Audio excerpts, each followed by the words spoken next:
demonstrationer sammen med dere.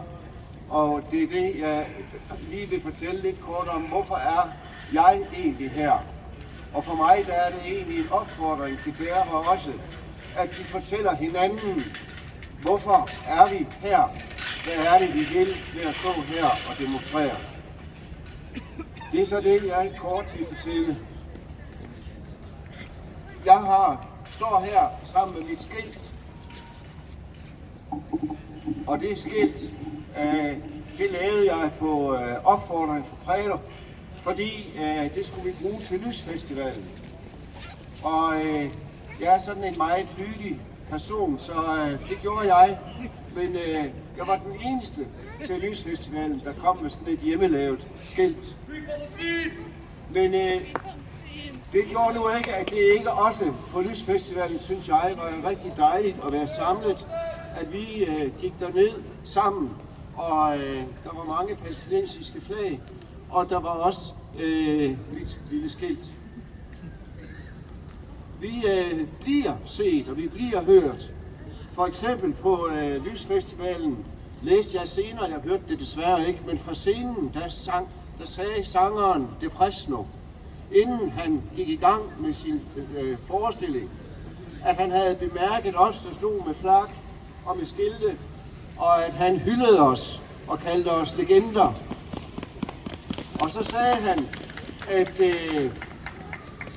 at krigen holdt ikke pause, fordi der var lysfestival, og derfor var det vigtigt, at man markerede det, og han sluttede af med at sige, at free Gaza og stop drabene på Gazas børn.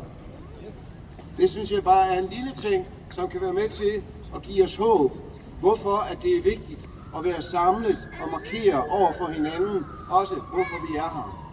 Og jeg vil sige, jeg bliver her lige så længe, som det er nødvendigt for at få opfyldt vores krav, og det håber jeg også, at det er at gøre.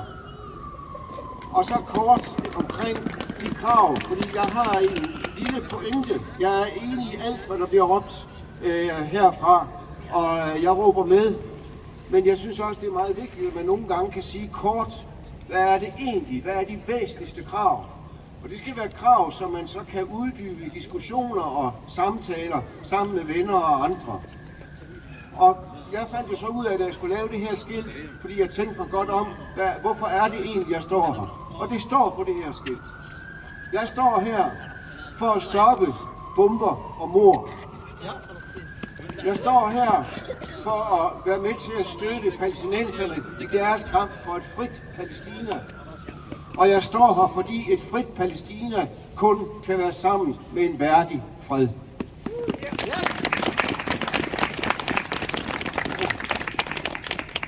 Så det er altså derfor, jeg står her.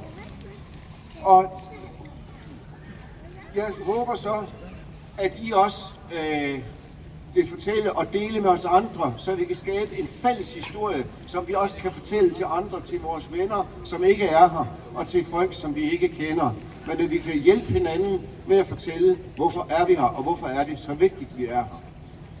Jeg vil slutte af med at sige, som jeg indledte, at jeg er altså hverken sådan rigtig palæstinenser eller rigtig nordmand, selvom jeg er en norsk statsborger faktisk, og bor her i Bergen. Men jeg er på trods af min høje alder, ligesom mange andre, sikkert en lidt forvirret person med mange identiteter. Men jeg kan hele tiden vende tilbage til, at jeg betragter mig selv som et menneske og som medmenneske.